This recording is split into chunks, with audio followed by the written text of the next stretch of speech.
Retour dans notre émission pour la deuxième partie et tout de suite avec les deux sommaires. Tout d'abord, nous parlerons de l'athlétisme, comment ça se développe sur le continent africain. Et puis, nous verrons aussi le programme de ce vendredi 19, avec donc toujours des rendez-vous très, très alléchants. Notre plateau avec Bono Aoyo, Bono qui est journaliste béninois, qui couvre tous les sports quasiment, surtout le football en particulier. Bonsoir Bono. Bonsoir José. Il y a Saïd qui fait son grand retour après quelques jours de congé, je vous l'ai dit en première partie, bien mérité, et s'est bien reposé sur les plages. Bonsoir à tous. Il était très sage aussi apparemment.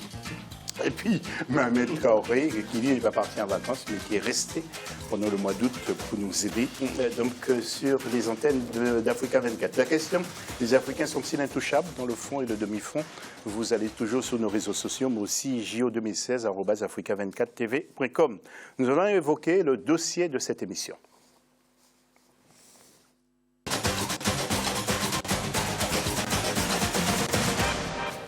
Alors, comment évoluent nos athlètes, l'athlétisme sur le continent africain? Nous allons tout de suite voir ce sujet et après ça, nous allons débattre. Regardons. À la tête de la Confédération africaine d'athlétisme en 2003, le Camerounais Ahmed Kalkaba Malboun, qui a remplacé à ce poste le Sénégalais Lamine Diack, est arrivé avec un programme visant un certain nombre d'objectifs. Je me suis inscrit dans l'ambition de pouvoir apporter une contribution au développement de l'athlétisme en Afrique. La première chose qui figurait dans mon programme en 2003, c'était que chaque pays africain devrait avoir une piste d'athlétisme pour permettre aux talents identifiés dans les différents pays de pouvoir s'entraîner dans de bonnes conditions. Il y avait à cette époque plus de 25 pays qui n'avaient pas de piste d'athlétisme. Bon, c'était comme un rêve, mais finalement, ce message a été relayé même au niveau mondial. Et aujourd'hui, je pense qu'en Afrique, il y a peut-être 1 ou 2 pays qui n'ont pas de piste d'athlétisme, mais qui vont les avoir bientôt, dans la mesure où il y a une coopération qui s'est mise en place entre l'IAF et le Comité international olympique pour justement donner à ces pays-là des pistes d'athlétisme. Détecter les talents, encadrer et former les jeunes pour un futur encore plus sûr de l'athlétisme africain fait partie des préoccupations de l'actuel président de la Confédération africaine d'athlétisme. Dans cette optique, des initiatives sont déjà en marche dans certains pays. Et puis nous avons aussi mis en place une structure de développement des talents jeunes. Nous avons créé des centres régionaux de développement pour les catégories jeunes. Il y en a un à l'université de Port Harcourt au Nigeria, avec l'expérience qu'aux États-Unis, les meilleurs athlètes se trouvent dans les universités. Et nous avons un centre en Zambie pour l'Afrique australe. Nous avons un autre centre à Lomé pour les Africains de l'Ouest francophone. Et notre ambition, c'est de mettre un centre ici à Brazzaville pour l'Afrique centrale.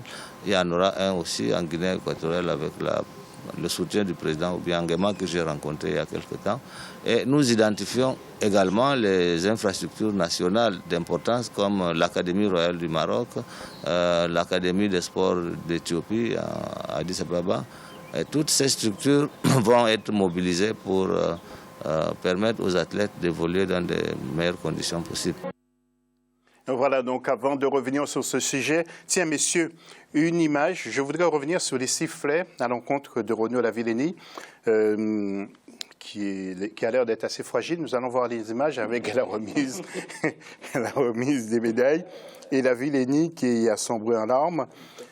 Donc nous allons voir aussi le Brésilien Thiago Braz da Silva, Lavillenie qui pleure, et puis le Brésilien qui a remporté la médaille d'or du saut en hauteur. Alors, Bruno, ça vous a gêné ces sifflets? Non, moi ça ne m'a pas gêné. Après, je comprends qu'ils puissent s'en plaindre, puisque visiblement, dans leur discipline, à la perche, ils n'ont pas l'habitude d'être sifflés. Il y a une entraide une entraide et un respect entre les athlètes. La concurrence n'est pas exacerbée. Donc je comprends qu'ils puissent s'en plaindre. Après, effectivement, il est rapidement revenu là-dessus. Les propos, la comparaison avec Jesse Owens, c'est absolument inacceptable. Oui, ça aide quand même le public brésilien à pousser quand même. Le public brésilien a poussé son athlète. Je veux dire par là que si on joue une finale de Jeux Olympiques, donc forcément vous jouez, vous vous êtes en concurrence avec l'athlète du pays hôte, vous allez forcément être victime du public. Après, si vous ne souhaitez pas l'accepter, ça ne sert à rien de jouer une finale de Jeux Olympiques. Donc moi, je dis que déjà ça, comparaison avec Jesse Owens, est totalement, mais totalement disproportionnée et proprement scandaleuse, et il ferait bien de s'excuser, chose d'ailleurs qu'il n'a pas encore faite.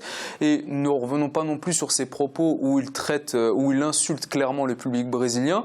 Donc pour moi, c'est simplement des excuses qu'il cherche à se trouver pour justifier sa piètre prestation, pas piètre prestation, j'exagère un petit peu quand je dis piètre prestation, mais pour sa défaite face au Brésilien qui a, lui, totalement mérité sa victoire. Oui, alors heureusement quand même que les Africains du Sud n'ont pas prêté aux Brésiliens leur vuvuzela.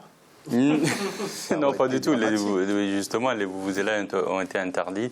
C'est vrai que, voilà, j'ai trouvé pathétique son comportement. C'est vrai que l'excuse, on peut, voilà, il trouve l'excuse par rapport au comportement du public. Mais je me dis, les Brésiliens, c'est de bonne guerre. Ils ont leur champion qui rêverait d'avoir une médaille olympique.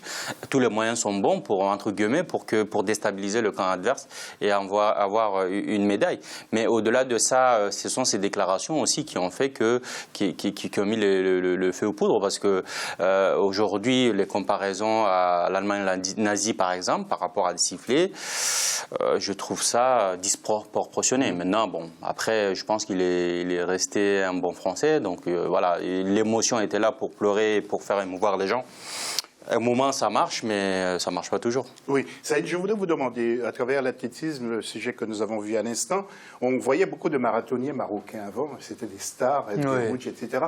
Où sont passés? Qu'est-ce qui se passe? Il y en a encore, il y a encore des grands athlètes. Iguider, normalement, qui va rentrer en compétition très prochainement. Donc on a encore cette tradition-là, mais on n'a plus effectivement les grandes stars. On se rappelle, avant même Hicham El Guerrouj que vous avez cité, Saïd Aouita, légende du demi-fond. Ensuite Hicham El Guerrouj, on a eu Asna Ben Hassi, on a eu plein d'athlètes de demi-fond. On a cette tradition-là. Iguider qui part pour moi, qui va faire forcément décrocher une médaille, lui et l'athlète sur lui, sur qui il va falloir vraiment se concentrer. Mais on a cette tradition-là. Par contre, effectivement, on a un petit creux générationnel.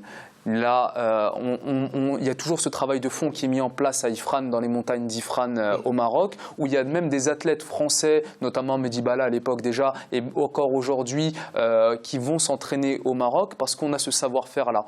Mais il y a un petit creux générationnel et à mon avis, ça va bientôt revenir. Oui, alors ne rigolez pas s'il vous plaît. Au Bénin, où sont les marathoniens, monsieur quelque part. et Mohamed aussi. Hein. Quelque part. Voilà. C'est vrai que le Mali a eu que 4 représentants, je pense, donc ils n'ont pas pu aller loin. Je pense que les Jeux Olympiques, à chaque fois, c'est l'occasion pour les autorités d'essayer de faire des initiatives, mais ça se prépare, ça se planifie, c'est des programmes qu'on met en place pour que les jeunes puissent être révélés et les encadrer. Okay. Et tant que ce travail n'est pas fait, que ce soit au Mali ou dans d'autres pays, il n'y aura pas d'athlètes de haut niveau. Ok, merci Mohamed. Bruno, la mort de João Havelange, l'ex-président de la FIFA, en plein Jeux Olympiques, à l'âge de 100 ans, disparition qui a frappé les Brésiliens. Vous savez que c'était le beau-père de Pelé? Je l'ignorais, vous me l'apprenez. Bon, vous avez écouté ce qu'a dit justement le porte-parole du comité olympique, M. Mario Angarada. L'ancien président de la FIFA et membre du CIO, João Havelange, est décédé ce matin, ici à Rio de Janeiro, à l'âge de 100 ans. Havelange a participé en tant que nageur aux Jeux Olympiques de 1936 à Berlin et en tant que joueur de water-polo aux Jeux Olympiques de 1952 à Helsinki. Il a également été le président de la Confédération des sports du Brésil de 1956 à 1974. Nos pensées et prières sont avec sa famille et les drapeaux brésiliens seront en berne aujourd'hui.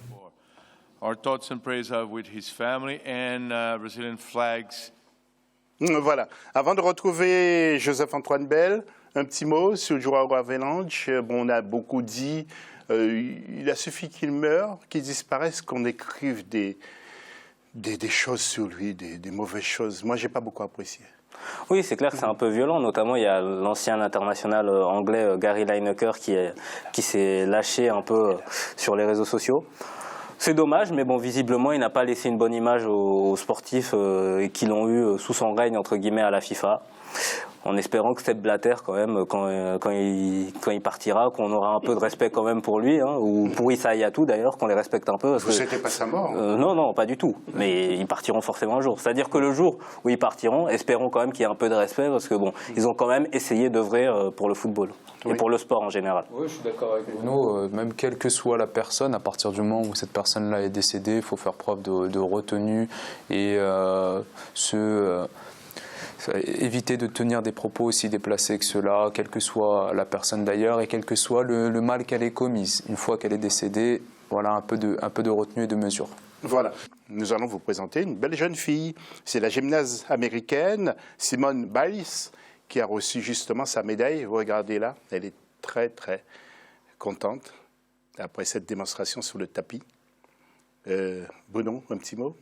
Vous l'appréciez? Ce qu'elle fait à son âge, c'est absolument exceptionnel. En plus de ça, c'est quelqu'un qui n'a pas eu une histoire familiale facile, puisqu'elle a été rapidement abandonnée par ses parents, ses parents biologiques qui ne pouvaient pas s'en occuper. Donc c'est fantastique pour les Afro-Américains d'avoir une athlète de ce talent et qui performe autant. À son âge, c'est incroyable et exceptionnel. Merci Bruno. Et puis pour clore cette deuxième partie d'émission, nous avons demandé à lui, Georges Tin, parce que Saïd Hafizi attend pour prendre la parole.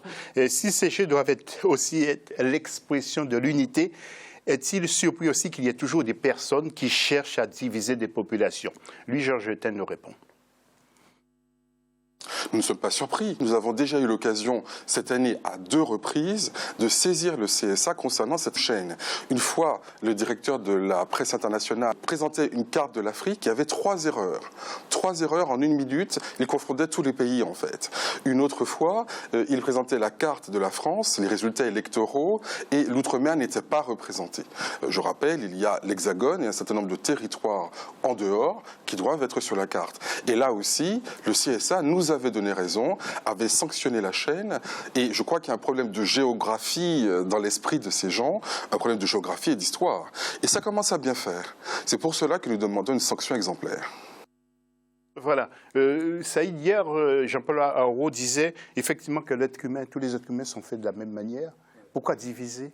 Alors que tous les peuples, que ce soit blanc ou noir, devraient être unis. C'est des basiques, mais c'est important de les rappeler. Et ce qu'on voit là, c'est important de le dire. Ça peut paraître pour certains comme des choses totalement banales. Il faut qu'il y ait des gens comme ça qui alertent. Voilà, ça peut paraître minime et banal, mais c'est important de rappeler ces choses-là. Et c'est un pur bonheur pour moi que de voir des associations comme celle-là, comme le CRAN ou d'autres, qui sont capables de s'émouvoir encore de choses comme ça et de prendre leurs responsabilités pour aller demander des sanctions exemplaires. Parce que dans d'autres communautés, il y a X associations capables de les représenter, d'aller aux tribunaux, de se plaindre auprès des organismes compétents. Et là, de voir qu'il y a des associations comme celle-là qui sont représentatives et qui vont justement se battre pour nos droits et pour qu'on nous traite de façon égalitaire, c'est un pur bonheur pour moi de voir qu'il y a encore des associations comme ça et qui font un travail de fond. Et donc, je tenais à les saluer. Voilà. Merci, Saïd. Fin de la deuxième partie de cette émission. Dans la troisième, nous verrons le volet sur le programme de ce vendredi 19. Programme très alléchant, toujours à Rio. Vous êtes en plein dans les Jeux sur Africa 24. Restez avec nous. Après la pause, on se retrouve.